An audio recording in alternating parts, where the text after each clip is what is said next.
Hello, Upland Hardwood Indicator Revision Team. I'm going to give you a quick overview of some of the revisions we're going to be talking about on Friday. First, we have to start the mission of your cooperative. So the whole reason we're doing this is to help create the shared blueprint for conservation actions for natural and cultural resources. You can see here the geography of the South Atlantic. Doesn't include the Appalachians, pretty much the Piedmont coastal plain, and then 200 miles into the ocean. So it's really about finding this, where are those places and actions we need to sustain the resources we care about. So steps in the blueprint, we've already completed version 1. We're now working on the revision for 2.0. That's a big part of revising these indicators and targets. I want to have the next version even more tightly coupled to our ecosystem indicators. So remember, these are our shared measures of success as a cooperative. Here are the broad goals for your cooperative. They're revolve around natural, cultural, and socioeconomic. Particularly, we're going to be talking a lot about the natural side of things in this one. So that revolves around the integrity of the ecological system. So the decision here was to focus on ecosystem integrity. Maybe sometime in the future we need to revisit the viability of key species, but the focus right now is on the integrity of the ecological systems. Here are the ecosystems. Both the natural and the cultural resources are oriented around the ecosystems themselves. So we have marine, estuarine, upland hardwood, forests in this case. And then we also have these habitat aggregates, which are landscapes, which cover connections across all the terrestrial habitats, and then waterscapes, which is connections all the way from the freshwater into the open ocean. For those of you that weren't part of the original indicator review selection process and all of that, involved a lot of experts from a whole mess of folks, experts in different ecosystems, folks from the surrounding LCCs, a lot of different online reviews, and integration of feedback with a 20-member indicator team, the indicator selection team. But at the same time, we knew they weren't going to be perfect, and so the steering committee also approved a testing and revision process, because we knew the first time around there would be some violations of our assumptions. We need to test, we need to revise, and so that's what we're going to be doing today. So what have we found out so far on the testing? There's really 3 different types of criteria for testing the indicators. So we have practical criteria. This is, okay, can you monitor it with existing programs and information? Can we model it across the entire geography based on current information? Practical stuff. And then ecological criteria. So, all right, are they actually capturing other ecosystem processes, species, and things? Are they serving as proper indicators? And also the social criteria, which is how well do they resonate with the American public? How well do they resonate with private land and water managers, public land and water managers? But the big key on these criteria is there are a couple of red lines as far as things that an indicator really had to do. One, on the practical side, we had to be able to spatially depict it across the whole geography. And on the ecological side, it had to actually represent something other than itself. So it had to actually function as an ecosystem indicator. So what's been happening so far for the practical criteria, your staff here at the cooperative have been creating or using existing GIS layers to depict them.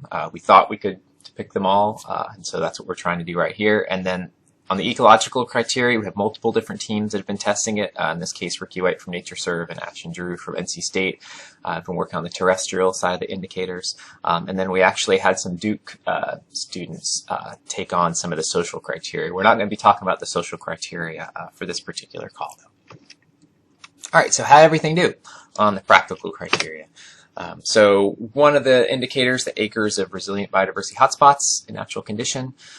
So this was really to try to get at some of these places that are going to be important even in climate change for things like rare plants and salamanders and various things that may be particularly these really fine filter kind of organisms. That's through the TNC effort and through the landscapes indicator process we've already done. We've got a spatial depiction of that. Abundance of big trees. So this is trying to get at the mature forest condition. Are we actually capturing the older forests? Tried a few different ways on this. We'll talk more on the call. From FIA data, which was a little bit too coarse, and down to land fire tree canopy predictions, which are not particularly good. So this one failed on the criteria. and then also the index of upland hardwood birds. And so that one passed. We have some depictions, but with a few different modifications. So we'll talk about that in a second. The indicator, the testing on the ecological criteria results are still coming soon. So here's our proposed revisions we're going to be talking about. Okay, acres of resilient hotspots, those biodiversity hotspots covered. Pulling out the abundance of big trees, I think it's just going to be a really hard thing to try to capture well. We'll talk about that. And then also the index of upland hardwood birds remains, but with some modifications. So the hardwood birds, that's really trying to capture the sort of overall structure, patch size kind of metrics with a biological justification. So these are the proposed revisions. Talk a little bit real quick about the upland hardwood bird index. After working with a joint venture, there's been some more work. We've tried to couple these closely with the bird joint venture, an existing partnership already working on the bird pieces. So based on that, we're proposing adding 2 species to be consistent with the new Piedmont conservation plan from the joint venture, woodcock and whippoorwill, and removing 2 species for data issues. So Louisiana water thrush, which actually isn't showing up in the upland hardwoods, it's showing up in the forested wetlands in some of the models, and cerulean warbler, which just has a very, very tiny range in the South Atlantic because we're not in the mountains. And we've created an index that you're going to be looking at and talking about based on increasingly restrictive habitat needs. So here's how it works. So we have, so it's really not necessarily just about the species themselves, but about useful parts of their ecology. So we have on the lowest index score, you have things like wood thrush, which is small minimum patch. So this is just potential habitat, so very, very sort of broad. So as you all know, you can use wood thrush for multiple things. We're using that sort of lowest possible patch for persistence threshold here to define something that's like what's the absolute lowest you can go. And also whippoorwill. So the proximity to edge is particularly important, especially in some of the Piedmont species where Piedmont used to be a lot more savanna-like. So in the case of whippoorwill, major bird conservation concern in there, it excludes forests in interior and sort of uses that 250-meter ridge around them. So we'll look more closely at this during the call. And you can also look for yourself on the planning atlas.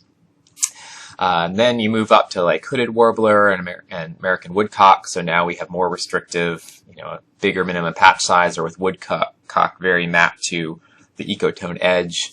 Then we have Acadian flycatcher and Kentucky warbler. So now even more restrictive. And then finally up to the Swainson's warbler, which has the largest and most constrictive habitat requirements.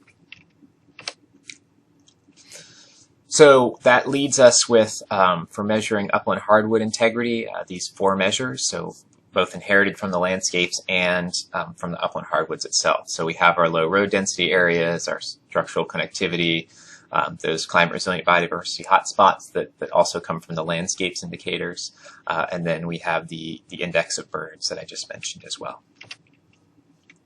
Okay, before we go into the revising the indicators, which I'll do real quick, I just wanted to show you how to get a hold of the data themselves. So we're going to go to the Planning Atlas, salcc.database.org. And so if you want to actually access anything from indicators anytime, you can go to this sort of stoplight draft indicators for review and discussion. We are in progress, so we can open up this in progress folder, and here's the upland hardwood forest.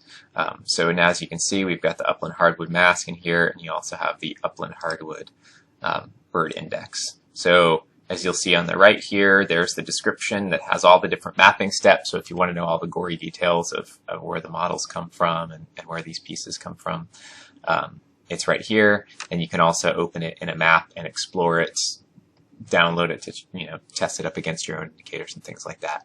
So that's how you get a hold of the specific data. Now let's move back to revising the indicators. I'll also send a link out to those data for you. So just a reminder, this is our monthly schedule. We're doing upland hardwoods. We're sort of a little bit delayed on the upland hardwoods from October. We've moved things around a little bit, but we're now catching up and back on track. So we're moving through each of these indicators each month. We're actually almost done. We'll be done by mid-January. And so at the beginning of the week, we're sending out the reviews, getting the indicator models up. End of the week, we'll send out some more testing results. We'll do some team calls. We'll do some further discussion. By the end of the month, we come up with final recommendations. Then those go out in the newsletter at the beginning of the month. And then there'll be a 2-week comment period before the revisions are final. So we can keep working on and make some comments on the indicators after that. So that is the plan, and looking forward to talking with you soon.